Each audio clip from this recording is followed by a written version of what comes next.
માતાજી જમીનમાંથી સોનું કાઢી આપવાના બહાને છેતરપિંડી કરાઈ છે। વિરમગામ પોલીસ સ્ટેશનમાં છેતરપિંડીની ફરિયાદ નોંધાઈ। મહિલા આરોપી કોમલે 67 લાખની છેતરપિંડી કરી। 44.71 લાખનું સોનું અને 22.50 લાખ રોકડા પડાવ્યા।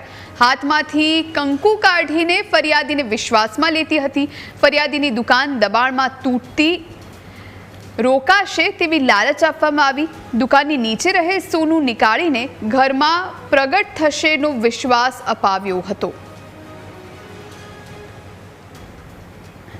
દિનેશભાઈ શેઠ છે, એ વિરમગામ માંડલ રોડના રહેવાસી છે અને અમની ફરિયાદ આ મુજબ છે કે ઓક્ટોબર 2024થી લઈને 2025 સુધી અલગ અલગ ટાઈમ ઉપર જે આરોપી છે કોમલબેન એમને એમના પાસેથી ઈશ્વર કૃપા અને વિશ્વાસના ભરોસો આપીને અપ્રોક્સિમેટલી 44 લાખના ઘરેણાની છેતરપિંડી કરેલી છે અને રોકડ રૂપિયા 22 લાખની બી છેતરપિંડી કરેલી છે। આ મુજબ જે આરોપી છે એમની ધરપકડ કરવામાં આવી છે પંચમહાલ ગોધરા ખાતેથી અને રિકવરી પ્રોસેસ ચાલુ છે, વધુ તપાસ પર હાથ ધરેલ છે। પહેલા આરોપીનું નામ છે કોમલ, આશરે 30 વર્ષની ઉંમર છે।